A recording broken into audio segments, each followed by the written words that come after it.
तो घर में जो चावल का बोरा होता है, गेहूं का बोरा होता है, उस पर बिछा के हम लोग बैठते थे। अच्छा। और सर बैठते थे कुर्सी पे, क्योंकि हम लोग को ये लगता था कि सर के बराबर में हम नहीं बैठ सकते हैं। सर जो बैठेंगे, सर से नीचे हमको बैठना है। और पुस्तकें ले जाते थे, उस टाइम बैठ के पढ़ते थे। सबसे बड़ा चीज़ है कि सर का मार का भी हम लोग को डर रहता था। ये लगता था कि सर मारेंगे। आज की डेट में वो नहीं है, डर नहीं है। डर जब तक। नमस्कार, जय हिंद, भारत माता की जय। मैं हूं वरुण बाबुल और आपने देखना शुरू कर दिया है जीएस न्यूज। बचपन की बात वरुण बाबुल के साथ इस कार्यक्रम के आज के इस एपिसोड की करते हैं आगाज। और आज हमारे साथ जुड़े हुए हैं ग्रामीण स्तर पर रहने वाले, हालांकि इनकी पहुंच काफ़ी दूर तक रहती है। अपने कला से, अपने हाथों के कारीगरी से ये बहुत दूर दूर तक जाने पहचाने जाते हैं। आज हमारे साथ हैं व्यवसायी, सह समाज के अलग अलग गतिविधि में भी भाग लेने वाले धीरज शर्मा। धीरज जी, आपका हार्दिक अभिनंदन, स्वागत है जीएस न्यूज के खास कार्यक्रम में जिसका नाम है बचपन की बात वरुण बाबुल के साथ। बहुत बहुत धन्यवाद सभी जीएस न्यूज़ के दर्शकों को। मेरा पहला इंटरव्यू है जीएस न्यूज़ में और मैं काफ़ी उत्सुक हूँ। और मैं आज बचपन की बात करूँगा कि जिस दशक में मैंने पढ़ा है उस दशक का माहौल कैसा था, और उस दशक में क्या क्या अच्छाइयाँ थी, क्या क्या बुराइयाँ थी। उस अच्छाइयों से लोग कहाँ से कहाँ तक पहुँच गए।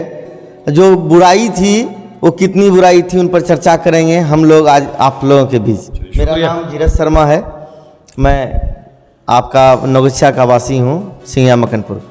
बहुत बहुत धन्यवाद सर। हम सबसे पहले बात करेंगे कि कहते हैं कि बचपन की यादें पूरी जिंदगी रहती है। सर, आपका बचपन किस तरह गूंजा, किस तरह बीता, आपका बचपन किस तरह बीता? मेरी पढ़ाई स्टार्ट में मैंने श्री लालजी मध्य विद्यालय सिंघिया मकनपुर से किया। और उस टाइम का दौर शिक्षा का एक अलग था। हम लोग जब प्राइमरी स्कूल में पढ़ते थे तो घर में जो चावल का बोरा होता है, गेहूं का बोरा होता है, उस पर बिछा के हम लोग बैठते थे। अच्छा। और सर बैठते थे कुर्सी पे, क्योंकि हम लोग को ये लगता था कि सर के बराबर में हम नहीं बैठ सकते हैं। सर जो बैठेंगे, सर से नीचे हमको बैठना है। और पुस्तकें ले जाते थे, उस टाइम बैठ के पढ़ते थे। सबसे बड़ा चीज़ है कि सर का मार का भी हम लोग को डर रहता था। ये लगता था कि सर मारेंगे। आज की डेट में वो नहीं है, डर नहीं है। डर जब तक नहीं है, जब तक आप रिस्क नहीं लेंगे तब तक आप सक्सेस नहीं हो सकते। सर, बचपन का जो वो दौर था, पहले मैं खिलौने की बात करूंगा आपसे।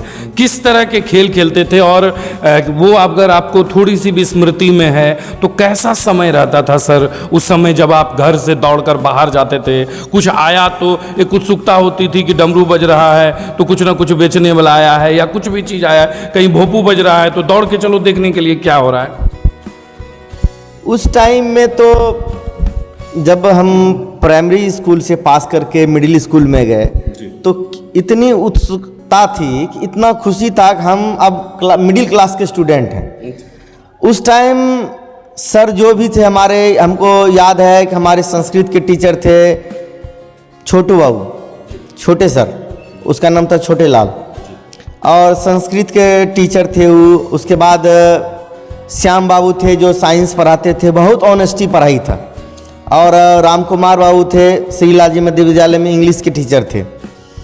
तो उस टाइम के दौर में एक क्लास हम लोगों का होता था खेल का, जो लास्ट टाइम में होता था। हम लोग सब मिल के आपस में खेलते थे, और जितने भी हम लोग साथी सब खेलते थे सबको आपस में तू कह के बात करते थे। अरे तुम कहाँ गया था रे? उस टाइम अंगिके में हम लोग बात करते थे, सर भी अंगिके में हम लोग से बात करते थे। वो दौर अलग था। वो सर साल कौन सा था सर, वो ईयर कौन सा? वो हम लोगों का उस टाइम सेशन जो था जनवरी से दिसंबर तक का होता था। दिसंबर में ही हम लोगों का लास्ट एग्जाम होता था। हम लोग जनवरी में ही नया पुस्तकें खरीदते थे। और उसके बाद उस टाइम पुस्तक भी सब हम लोगों को नहीं मिल पाता था। जिस टाइम वो मार्केट में पुस्तक हम खोजने जाते थे, आज मैथमेटिक्स का मिल रहा है तो कल हिंदी का नहीं मिल रहा है। हम लोगों को पुस्तक जो है उपलब्ध कराई जाती थी मार्च तक में, मार्च अप्रैल तक में कुछ पुस्तकें मिलती थी और बाकी पुस्तक नहीं मिल पाती थी, ये दौर था।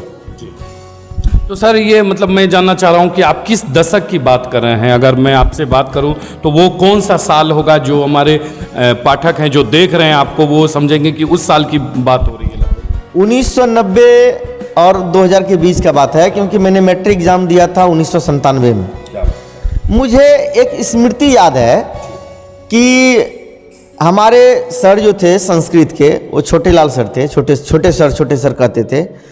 उनका थोड़ा सा स्कूल के क्लास में वैल्यू कम था। वो आते थे तो उनको हम लोग हंसी मजाक में टाल के निकाल देते थे। ये सर की पढ़े तो गपे में जाबन ना टाइम, कोई दिक्कत नहीं है, बहुत अच्छा बहुत अच्छा। लेकिन संजोग से उस सर बीमार पड़ गए, एक दिन के लिए नहीं, 1 महीने के लिए बीमार पड़ गए। उस क्लास में एक टीचर थे राम कुमार सर, जो इंग्लिश पढ़ाते थे, कड़क थे। तो स्कूल के हेडमास्टर थे सुबोध बाबू बोले कि राम कुमार बाबू क्लास आप नहीं लिए संस्कृतों के। सब लड़के का प्राण जो है ना सिहर गया। आवत कोई बचवे वाला नहीं छो, संस्कृत भाषा आई ना और याद करना। वो क्लास में आए एक दिन, बोले कि छोटे बाबू तो नहीं लो छो, आज तो रह पढ़े छो। हमें के लिए संस्कृत हम की पढ़े, पढ़ेबे न करता है। सीधा किताब निकाल के पहला पेज पर नीति श्लोक वाला चैप्टर है, कल के पूरा श्लोक याद करी तो सब कल हैं। सबके प्राण से हिरी गए कि पूरा श्लोक केना याद होते। फिर भी हिम्मत वो नहीं करके देख लो जते कल की होते। तो कि पूरा पुस्तक कुछ बच्चा याद कर लेके, जे आगू में पढ़े में तेज रहे, 2-4 याद करी के लिए 2-4 इतना मार लेके, इतना मार लेके अगला दिन मतलब जब छोटे बाबू अले 1 महीना में, तब तक मैं पूरा बुक के सारा श्लोक याद है सब बच्चा के। छोटे बाबू पूछे, लड़का ने खड़ा होकर पूरा श्लोके बकी दे के तोरा से की भे गेलो, इतना श्लोक याद भे गेलो। वह दौर में एगो बच्चा हिनो रहे राम कुमार बाबू, कल के सर हमरो जी है नहीं उल्टे छे, मैं केना याद करिए। कल के या तोरा बढ़िया जी उल्टा दियो। और उतना मार ले रहे, अभी तक वो बच्चा टॉपर स्टूडेंट छे। तो मार जो है गुरु का, बच्चे को जख्म लगता है कि हमारा बेटा मारी दिल के मास्टर, वो मास्टर का हम सब कर्म बिता देवे। ज्ञान कहाँ से आएगा, ज्ञान कहाँ से आएगा? अभी भी बहुत सारा ऐसा चीज है जिसमें पुरानी पद्धति का इस्तेमाल किया जाए ना तो बहुत अच्छा होता है। सर ऐसा जिस तरह की कहा जाता है कि जो पहले का समय था वो लोगों के लिए बहुत ही ज़्यादा संघर्षमय था, क्योंकि गिनती के लोग होते थे जिनके पास व्यवस्थाएं होती थी। भरपेट भोजन भी बहुत कम लोगों को नसीब होता था। ऐसा संसाधन नहीं था, जीविकोपार्जन की व्यवस्थाएं बहुत ज़्यादा नहीं थी सर, सीमित थी। तो कहीं ना कहीं आज के समय की अगर बात करें, आज के समय में कहा जाता है हर कोई कमा रहा है, खा रहा है, लेकिन उस समय सर ज़्यादा कमाने की भी व्यवस्था नहीं थी। लोग विवश थे कि खेती ही करेंगे। अभी जैसे सर मान लीजिए कि यूट्यूब से ही बहुत लोगों को यूट्यूब ने रोजगार देकर रखा है, लेकिन उस समय ऐसी कोई व्यवस्थाएं नहीं थी, तो लोगों के पास अभाव था। उस अभावग्रस्त समय में कैसे लोग पढ़ते थे सर? उस टाइम गरीबी तो था ही। मैं अपना बात बता रहा हूँ कि हमारे चाचा जी का शादी था। हम स्कूल से आए, हाई स्कूल में पढ़ते थे, इंटरिया स्तरीय हाई स्कूल नौगछिया में। अब वो स्कूल से आए, पैंट गंदा हो गया था, खींच के साफ करके लाड़ दिए और दादाजी बोले आज शादी में चलना है। पैंट नहीं था, वही पैंट पहन के जाना पड़ा। तो कहा जाता है कि कीचड़ में ही कमल खिलता है। मैं एक चीज़ और बताना चाहता हूँ, अभी आज के वर्तमान में जितने भी IAS अफसर हैं पूरे इंडिया की मैं बात कर रहा हूँ, अगर उस सब से पूछा जाए कि आप किस इंग्लिश मीडियम से पास करके आए हैं, तो कहीं ना कहीं सबका दर्द यही छलकेगा कि हम एक गांव से पढ़ के आए हैं, हमारे सर ऐसे थे। उस टाइम सुविधाएं नहीं थी। आप उस बच्चे को कहा जाता है कि सुविधा दीजिए, लेकिन बच्चे के हाथ में पैसा मत दीजिए। सुविधा भी नहीं दे रहा है बच्चे को, पैसे दे देता है, तुमको जो जरूरत है तुम अपना पूरा कर लो, तो कहाँ से मिलेगा। जितना भी इंग्लिश मीडियम का स्कूल है, मैं चैलेंज के साथ कहना चाहता हूँ, हमारे नौगछिया हो या भागलपुर हो, किसी भी टॉप क्लास का इंग्लिश मीडियम का स्कूल है, उस इंग्लिश मीडियम के स्कूल के प्रिंसिपल से भी पूछा जाए कि आप किस स्कूल में पढ़े हैं सर। आप इंग्लिश मीडियम के छात्र को पढ़ा के तैयार कर रहे हैं, जो खुद आप कुआं के पानी के पी के आप पढ़ाने के लिए यहाँ आए हैं और मिनरल वाटर में आप पढ़ा रहे हैं। आपको कहीं ना कहीं पुराने सभ्यता को पकड़ना पड़ेगा। देखिए दंड है, दंड में गुरु का आशीर्वाद है। जिसको भी मार लगा है गुरु का, वो महान बना है, समझने को तैयार ही नहीं है। सर आप कहते हैं कि बचपन का जो मार था वो एक इंसान बना देता था, एक टॉपर बना देता था। हम इस बात की पुष्टि तो नहीं करेंगे क्योंकि हमसे उम्र में भी काफ़ी बड़े हैं, अनुभव इनके पास काफ़ी अधिक होगा, लेकिन आज के समय में जो व्यवस्थाएं हैं वो कल नहीं थी सर। आज बिल्कुल धीरे धीरे आधुनिकीकरण हो चुका है। ऐसी ऐसी व्यवस्थाएं हैं जिसके लिए ललायत थे और मतलब देखा ही नहीं था, लेकिन फिर भी उस सुविधाओं का सर उपयोग होने के बावजूद वो फैक्ट्री से नहीं निकल पा रहा है जो निकलता था, यानी जो बीता हुआ है। इसका क्या कारण है आपकी नजर? लोहा जब तपता है तभी वो हथियार अच्छा बनता है। हम ये कह रहे हैं सुविधा आप दे दिए, हम ब्लैक एंड वाइट टीवी में महाभारत देखें, ब्लैक एंड वाइट टीवी में रामायण देखें। मैं उन लोगों को पूछना चाहता हूं जो आपको देख रहे हैं कि क्या वो आपको 4K सोनी का टीवी में HD में देखने का आनंद है जो जमीन पे बैठ के फिल्म देखे थे आप रात में 10 बजे से लेकर गुजरात तक? नहीं है। सुविधा इंसान को बर्बाद कर देता है। सुविधा जरूरी है, जब कोई उपाय नहीं है तो सुविधा का इस्तेमाल कीजिए।